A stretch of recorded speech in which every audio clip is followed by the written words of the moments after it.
বললো আমার কাছে চাইছো না, তুমি আগে বলো আমি চাইলে দেবে। আরে বাবা, যদি দেবার মতো হয় তো দেব। বলো কি চাও? স্বামী আমার জন্য নয়, তোমার জন্য নয়। যা বাবা, এখন সংসারে তুমি আর আমি ছাড়া তো কেউ নেই, তাহলে তুমি কার জন্য চাইছো? স্বামী আমার খুব ভয় হয়। ভয়? এত বছর পর আবার তোমার কিসের ভয় হয়? না, আমার তোমার জন্য ভয় নয়। কিসের ভয় জানো? আমি আছি, আমার প্রভুর সেবা হচ্ছে। আমি যদি চলে যাই পৃথিবী থেকে, তুমি যদি থাকো তুমি সেবা দেবে। কিন্তু যেদিন আমরা দুই লোকে কেউ থাকবো না, আমার এই রাধা মাধবের সেবা দেবে কে গো? আমরা দুজন চলে গেলে আমার প্রভু কি উপবাসে থাকবে? চুপ করো, চুপ করো। ছি ছি ছি ছি ছি। মায়া, এত কিছু জগতে চাইবার ছিল, তুমি চাইতে পারলে না। তুমি আমার কাছে সন্তান চাইছো। স্বামী ভুল বুঝো না, আমি তো কোনোদিন আমার জন্য কিছু চাইনি, তোমার জন্য চাইনি। আমার শুধু মনে হলো আমার অবর্তমানে আমার প্রভু সেবা দেবে। আমি তো আমার প্রভুর জন্য চেয়েছি, আমার জন্য নয়। চুপ করো মায়া। সন্তান সুখ দিতে পারে না, ওদের কাছ থেকে শুধু জ্বালা অশান্তি ছাড়া তুমি জীবনে কিছু পাবে না। স্বামী, আমি কি তোমাকে একবারও বলেছি যে গান্ধারীর মতো আমার 100 ছেলে চাই? আমি তো বললাম আমার একটা ছেলে হলেই হবে। মায়া, 100টা ছেলের মার যে জ্বালা, একটা ছেলের মার ওই একই জ্বালা। আর তাছাড়া তুমি কেন ভুলে যাচ্ছ মায়া? তুমি তো আমার বউ নও, তুমি তো আমার স্ত্রী নও, তুমি তো আমার সহধর্মিণী। আপনারা প্রশ্ন করবেন মৌমিতা, আরে যে বউ যে স্ত্রী সেই তো সহধর্মিণী বলে না। এদের চরিত্র, এদের ব্যবহার, এদের আচরণ তফাৎ হবে। সহধর্মিণী তাকেই বলবে যে স্বামীর ধর্মের কাজে সাহায্য করে। স্বামী যদি অসৎ পথে চলে যায়, নেশাগ্রস্ত যুবা খেলে মাতা, একাদশী করে না, পরিবাসরে যায় না, ভাগবত আসরে যায় না, ঘোর নাস্তিক। যদি তুমি সেই পুরুষের ঘরণী হও, যদি তুমি তোমার স্বামীকে কৃষ্ণ ভজনে ঠেলে দিতে পারো, তাহলে তুমি নিজে থেকে অনুভব করতে পারবে তুমি জগতে হয়েছো সহধর্মী। স্বামী স্ত্রী যুগলে বসে ভগবানের চরণ সেবা করতে হবে। কারণ একটা কথা মনে রাখতে হবে, মা কৃষ্ণ ভজিবার তরে সংসারে আয়ন, মিছে মায়ায় বদ্ধ হয়ে বৃক্ষ সম হইল। কথা দিয়ে এলাম কৃষ্ণ ভক্ত হব, হলাম আমরা মায়ার ভক্ত। ভুলে গেলাম কৃষ্ণ ভজ। মায়া, একটা কথা মনে রেখো, চাইলে কম হয়। তুমি যদি আমার ভগবানকে ডাকার মতো ডাকতে পারো না, এত কিছু দেবে, এত কিছু দেবে, তুমি ডাকবার জায়গা পাবে না। তাই কোনোদিন তুমি কিছু চেও না। ঠিক আছে স্বামী, তুমি যখন বলছো আমি কোনোদিন কিছু চাইবো না, কিন্তু কষ্টটা কখনো হয় জানো? যখন কোনো একটা ছোট্ট বাচ্চাকে কোলে নিতে যাই, তার মারা আমায় দূর দূর করে দাঁড়িয়ে দেয়, বলে আমি নিঃসন্তানী, আমার মুখ দেখা মহাপাপ, আমার হাতের দানও শুদ্ধ হয় না, কেউ নেয় না। বলো না স্বামী, এত ডাকি এত কাঁদি, ভগবানকে পারেন আমার কোল আলো করে কাউকে পাঠাতে? মায়া, একটা কথা মনে রেখো, ডাকার মতো ডাকো, ভালোবাসার মতো বাসো, সে অসাধ্যকেও সাধন করতে পারে। যে গাছে ফুল ফোটে না, সে গাছেও ফুল ফোটাতে পারে। মরা গাছ সে বাঁচাতে পারে। যে নদী শুকিয়ে যায়, সে নদীতে আবার উজান বওয়াতে পারে। শুধু ডাকার মতো ডেকে যাও, কিন্তু ফলের আশা নিয়ে নয় যে আমি পাবো। শুধু ভজন করে যাও, সময় মতো দেখবে তার কৃপা যদি হয় ঠিক পেয়ে যাবে। ঠিক আছে স্বামী, আমি কথা দিলাম তোমাকে ছুঁয়ে জীবনে আর কোনোদিন ভগবানের কাছে চাইবো না। বাহ, প্রতিদিন স্বামী স্ত্রী বসে বসে ভজন সাধন করে, কিন্তু মায়াবতী আর কোনোদিন ভগবানের কাছে মুখ ফুটে বলে না তোমার সেবার জন্য আমার একটা সন্তান দাও। কোনোদিন বলে না, মনের কথা মনে রেখে দেয়, ভজন সাধন করে যায়। একদিন মায়াবতীর চোখের জল ভগবানের চরণে পৌঁছে গেল, আর ভগবানের চরণে যখনই পৌঁছে গেল, ভগবান একদিন দৈববাণী করে উঠল, মায়াবতী তোমার কোল আলো করে আমি একটা সন্তান পাঠাবো, তবে তার বিনিময়ে তোমাকে একটা পরীক্ষা দিতে হবে। পরীক্ষা? কি পরীক্ষা? সন্তান তুমি গর্ভে পাবার পর তোমাকে বেছে নিতে হবে, সন্তানকে যদি তুমি বাঁচিয়ে রাখতে চাও চিরজন্মের মতো তোমার স্বামী মারা যাবে, আর যদি তুমি তোমার স্বামীকে বাঁচাতে চাও চিরজন্মের মতো তোমার গর্ভের সন্তান গর্ভেই মারা যাবে। চিৎকার করে বলে উঠল, দয়ামা দয়ামা,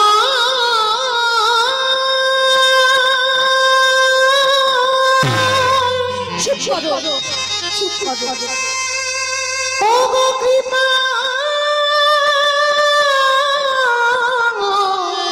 কৃপা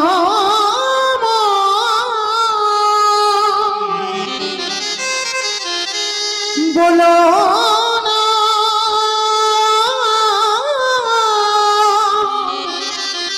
ও গো দয়া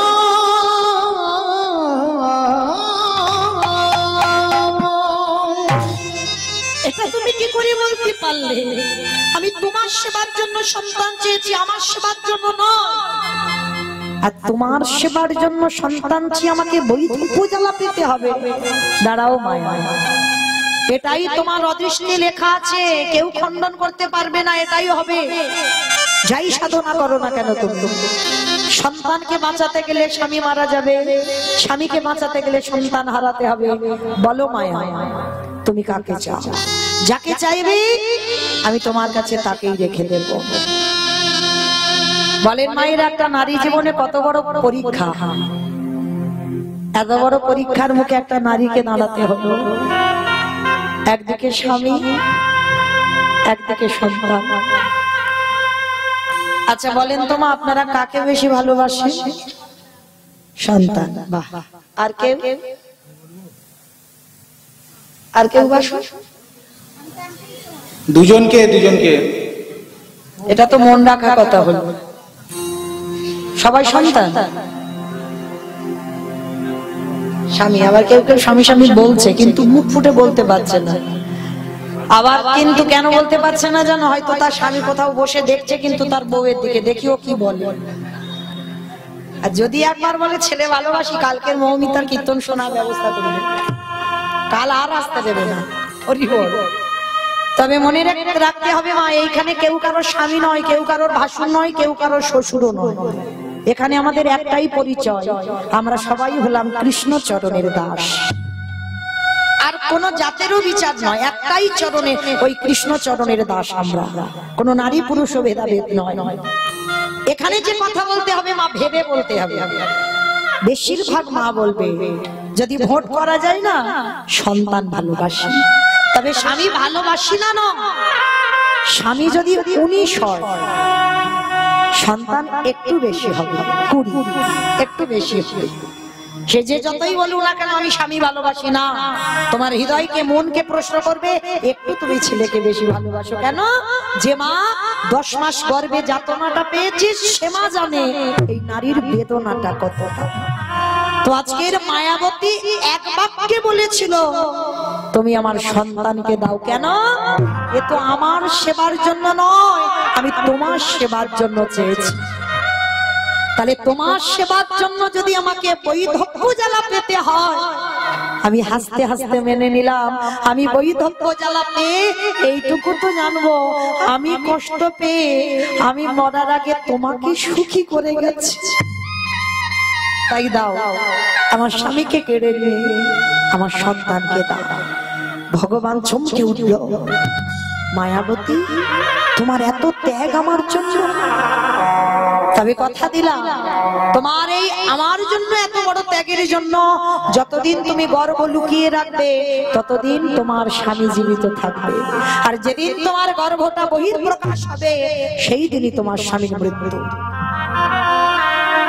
একটা নারী যদি এই সংবাদটা পেয়ে যায় তার দুর্দশাটা কেমন হয় মা? খায় না, ঘুমায় না, সারাদিন ভগবানের কাছে কাঁদে, আর কাঁদতে কাঁদতে একটা দিন এলো। দেখতে দেখতে মায়ের 5 মাস, আর 5 মাসে 5 মাসের গর্ভবতী মা যেই না নয়ন জলে কাঁদছে, একদিন দ্বিজ ঘোষ ভর দুপুর বেলা এসে বলছে, মায়াবতী একই এত আনন্দের কথা তুমি আমাকে বলনি কেন, তুমি কাঁদছো কেন? সেদিন মায়াবতী প্রকাশ করলো, স্বামী আমি কাঁদছি তার একটাই কারণ, যে সন্তান আমার গর্ভে আছে তুমি জেনে গেলে মানে আজই তোমার মৃত্যু হয়ে যাবে। সঙ্গে সঙ্গে অজানা জ্বর প্রবেশ করলো শরীরে, অসহ্য যন্ত্রণা বুকের দ্বিজ ঘষে ধুলায় ছটফট করছে, ছটফট করতে করতে বলে উঠলো, মায়াবতী আর বুঝি আমি বাঁচবো না মায়া, আর বাঁচবো না। পাগলের মতো ছটফট করতে করতে মায়াবতীর হাতটা মাথায় দিয়ে বলছে, কথা দাও আমার মৃত্যুর পর যে সন্তান তোমার গর্ভে আছে তাকে করে তুলবে তুমি কৃষ্ণ ভক্ত। কথা বলে দ্বিজ ঘোষে মৃত্যু হয়ে গেল। স্বামীর মরা মাথাটা নিয়ে বসে বসে কাঁদছে। লীলার পাশে ভাবুক বলে বলেন, কেউ যদি চলে যায় তাকে কি আরো ধরে রাখতে পারবে? যেতে তো সবাইকে হবে, 2 দিন আগে আর 2 দিন পরে। কি মাইরা যেতে তো হবে, তাই না? স্বামীর মাথাটা নিয়ে কাঁদছে আর লীলার পাশে বলে বলে, চলে যাই যদি বাঁধন ছিঁড়ে কাঁদিস কেন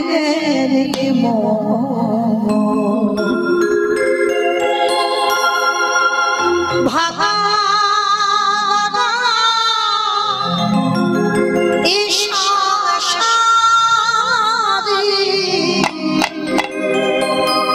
আছে সর্ব ওরে ভাঙা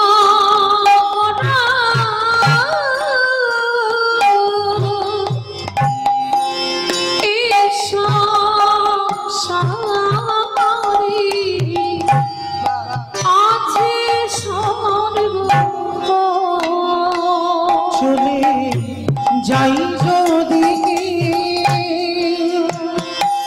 স্বামীর মরা মাথাটা নিয়ে কাঁদছে। বাঁধন ছিঁড়ে কাঁদিস কেন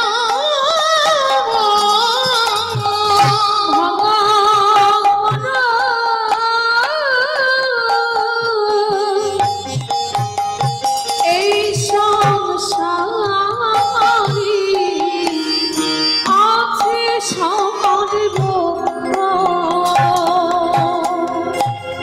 হাসি পদে কান্নায় আসে, দুঃখের পরে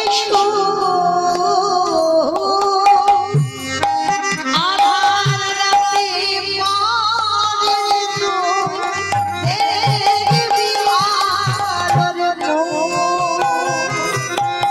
হাসির পরে কান্নায় আসে, দুঃখের পাহাড়ি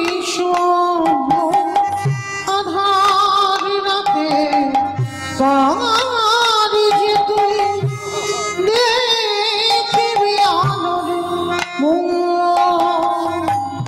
যাই না বলা কারোর কাছে ভাগ্যের ভাঙা করা সংসারে আছে সব ভোগনা ওরে ভাঙা করা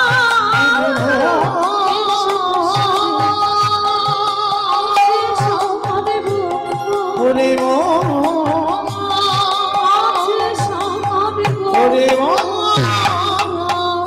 তুমি কেড়ে নিও না কেড়ে নিও না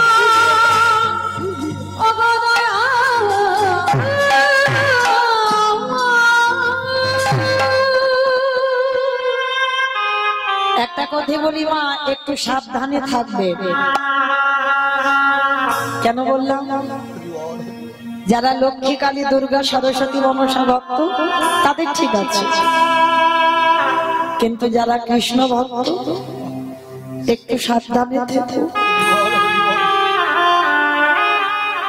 যে করে আমার তারে করি না, সর্বনাশ কিন্তু নয়। ভগবান ভক্তের জীবনেও সর্বনাশ করে না। আমাদের মতো অনেক অনেক কীর্তনিয়ারা আমরা বলছি সর্বনাশ না, ভগবান বাবা জীবনে ভক্তের সর্বনাশ চায়। একটু আগেই তো বললাম, ভক্ত তার প্রাণ, ভক্ত তার জীবন, ভক্ত তার সব। তাহলে কি করে ভক্তের সর্বনাশ করব? আমরা বলি ভুল, শুনি ভুল। যে করে আমার তারে করি সর্বনাশ। ভগবান সব নাশ করে। কি নাশের কথা বলল? আত্মীয় পরিজন, বন্ধু বান্ধব, তুমি যারে বেশি ভালোবাসো,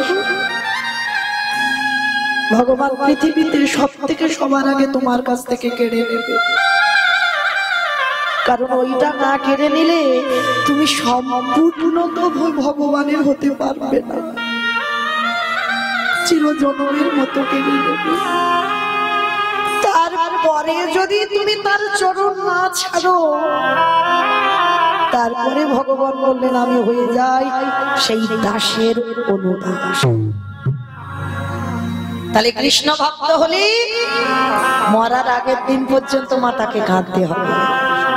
আর যার জীবনে যত দুঃখ থাকবে, কষ্ট থাকবে, ব্যথা থাকবে, অভাব থাকবে, মনে রেখো কৃষ্ণ থাকে বলে, কৃষ্ণ আছে বলে তোমার জীবনে এত কষ্ট।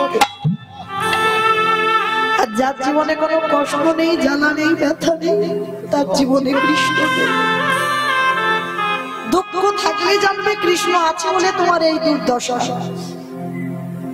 তো আজকের মায়াবতী চলে গেল চিরজন্মের মতো গর্ভবতী 5 মাস। গ্রামের লোকজনেরা এসে বলে উঠলো তুই বিচারিণী, কলঙ্কিনী, অসতী। কি গো, মীরাবাইকে বললো না? আমার রাধারানীকে বললো না? কৃষ্ণ চরণে যদি তুমি সমর্পিত হও, তোমাকেও বিচারিণী হতে হবে, তোমাকেও কলঙ্কিনী হতে হবে, তোমাকেও অসতী হতে হবে। আজকের মায়াবতী বসে বসে কাঁদছে। গ্রামের লোকজনেরা সব এসে বলে উঠলো তোর এই গর্ভে পাপের কথা শুনেই তো তোর স্বামীটা মরলো। তাহলে স্বামীটাকে খেলি, গর্ভে যে পাপটাকে ধরেছিস তারও খাবি, আবার আমার বাড়িতেও আসবি, যার বাড়িতে যাবি তার বাড়িতে খাবি। একে বের করে দাও গ্রাম থেকে। সবাই মারতে মারতে গ্রামের বাইরে বের করে দিল। মায়াবতী কাঁদে আর বলে দয়াময়, দুঃখ দাও, জ্বালা দাও, যন্ত্রণা দাও, সব দাও। আমি সুখ কোনোদিন চাইনি, দুঃখই দাও, কিন্তু সহ্য করবার মতো ক্ষমতাটুকু আমায় একটু দিয়ে দেখো। আমি যেন যে দুঃখটা তুমি দেবে, আমি যেন সহ্য করবার ক্ষমতাটুকু রাখতে পারি। গ্রামের শেষ প্রান্তে একটা বাড়িতে কাজ পেয়েছে মা, কোনো মাইনে নয়, সারাদিন কাজ করে, আর ভগবানের প্রসাদ দেয় একটা ছোট বাটিতে করে একটু করে প্রসাদ দেয়, সারা দিনে ওই একটু প্রসাদ, কোনো মাইনে নয়। মায়াবতী ভাবলো আশ্রয় তো একটু থাকতে হবে, কারণ আমি আমার মরা স্বামীকে কথা দিয়েছি আমার গর্ভে যে আছে তাকে আমি কৃষ্ণ ভক্ত করব। দেখতে দেখতে এই লোকের বাড়ি কাজ করতে করতে মায়াবতী 10 মাস 10 দিন, আর এই 10 মাস 10 দিন বয়স যখন হলো, শুভ দিন শুভক্ষণে ছেলেটা জন্ম হলো। মামার তার আদর করে নাম রেখেছিল বিহারী লাল। ছেলেটার নাম রাখলো বিহারী লাল। তো এই বিহারী ছোট থেকে মা ওই কোলে করে নিয়ে লোকের বাড়ি কাজে যায়। তো আজকে ছেলেটাকে একটু বড় হয়েছে, মা রেখে কাজে যায়, আর মা যা আনে ছেলে যখন বড় হয় মা ওই ছোট একটু বাটিতে মা ছেলে দুজনে ভাগাভাগি করে খায়। ছেলে যত বড় হয় তার তো খিদে বাড়ে, মা কত রাত খায় না, ছেলেকে বলে বাবা আজ আমার খিদে নেই, তুই খেয়ে নে। মা তুমি খাবে না? না বাবা আজকে আমার শরীরটা ভালো নেই। মা তো ওই জন্য বলে যাই গো, যার মা চলে যায় তার সব চলে যায়।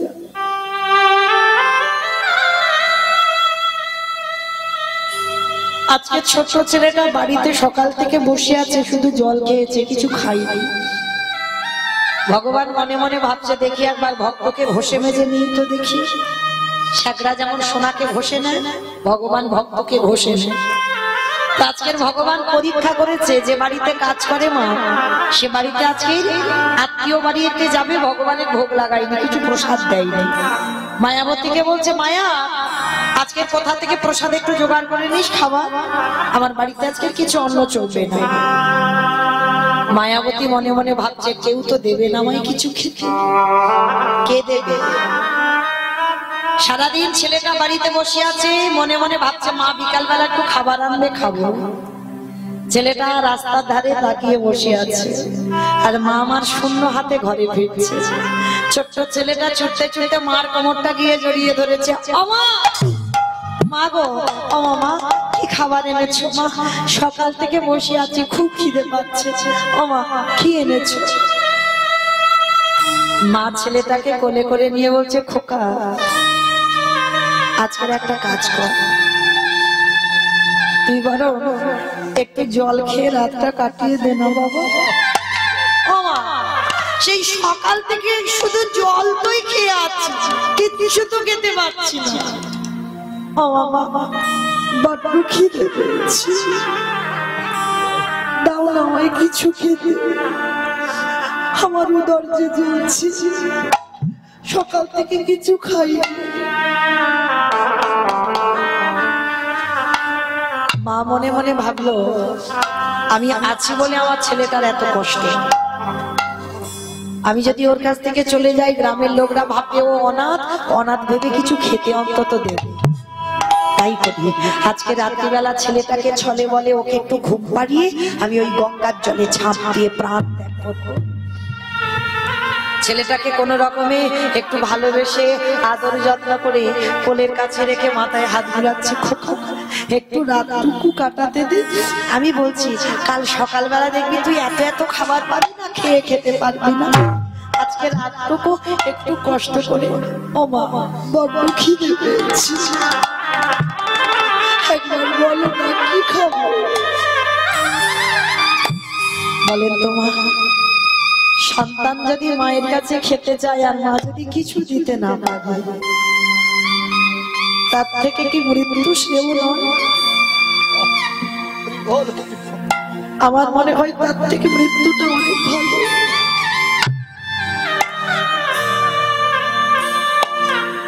ছেলেটাকে কোলের কাছে রেখে মাথায় হাত বুলাচ্ছে, আর ছেলেটা খিদের জ্বালায় কাঁদতে কাঁদতে কখন ঘুমিয়ে পড়েছে।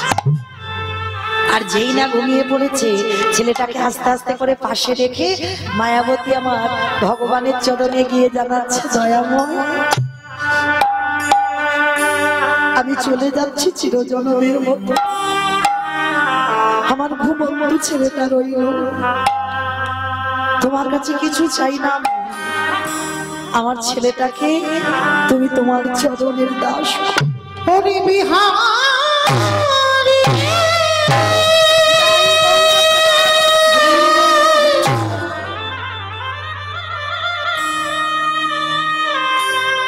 আমি চলে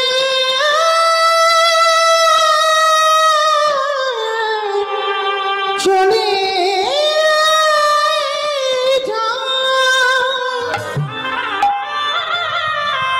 আমি কোনো দিন ফিরে আসব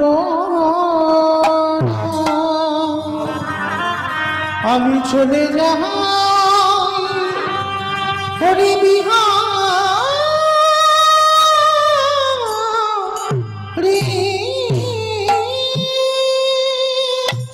ভগবানের কাছে গিয়ে জানাচ্ছে, দয়াময় আমার বিহারীকে তোমার কাছে রেখে গেলাম।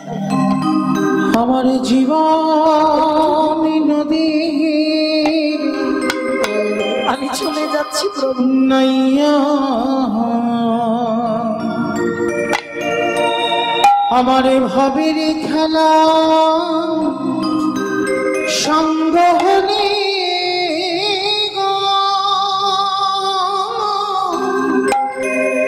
দিও পারে করিয়া আমার জীবন নদীরে নাইয়া আমার জীবনে নদী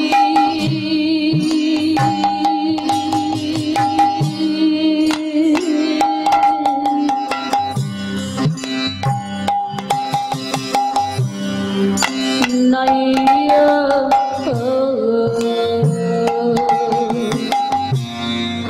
আমাদের ভাবের খেলা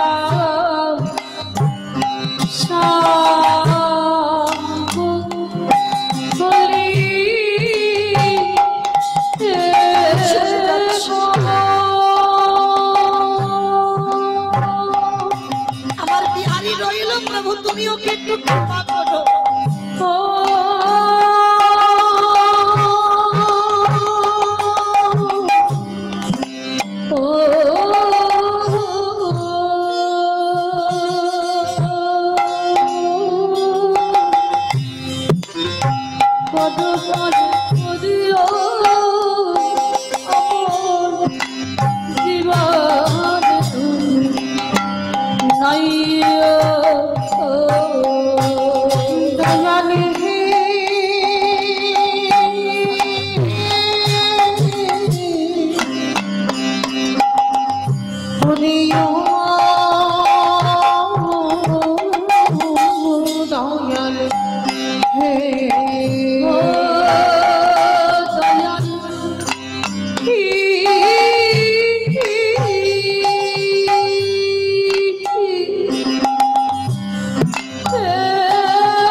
বেঁধেছিলাম মাশা এই কামনা বাসনা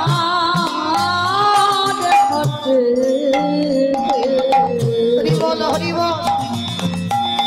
বেঁধেছিলাম বাসা। সবই অচলে হবে আমার জওয়ানি কালি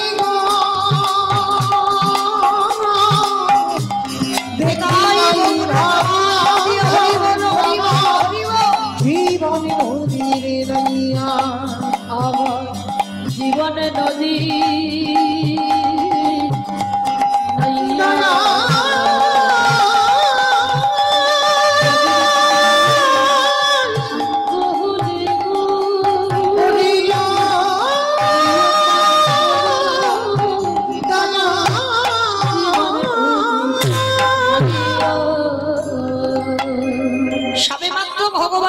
নিয়ে একটা পা দরজা থেকে বের করেছে ছোট ছেলে, পিছন থেকে সে মার আঁচলটা টেনে ধরেছে। মা, মা কোথায় চলে যাচ্ছ? তুমি আমাকে একাই ঘরে ফেলে রেখে তুমি কোথায় চলে যাচ্ছ?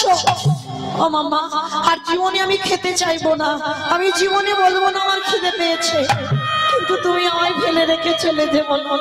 তুমি চলে গেলে কে আমাকে খাওয়াবে, কে আমাকে ঘুম পাড়াবে, আমি কার কাছে থাকবো? আমি কথা দিচ্ছি মা, কোনোদিন আমি খেতে চাইবো না, কিন্তু তুমি চলে যাবো না। মামার ছেলেটাকে বুকে জড়িয়ে ধরে বলল, খোকা আমি যাবো না, আমি কোথাও যাব না, তোর কোথাও যাব না। মা, আমি খেতে চেয়েছি বলে তুমি আমাকে ফেলে রেখে চলে যাচ্ছ?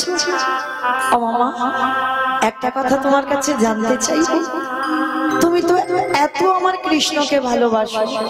মা, পাশের বাড়ি বন্ধুদের দেখি তারা তো গোটা গোটা চালের অন্ন পায়, গোটা গোটা চালের ভাত খায়। ও মামা, ও মা, বলো না আমরা কি কোনোদিন গোটা চালের ভাত খেতে পারবো না?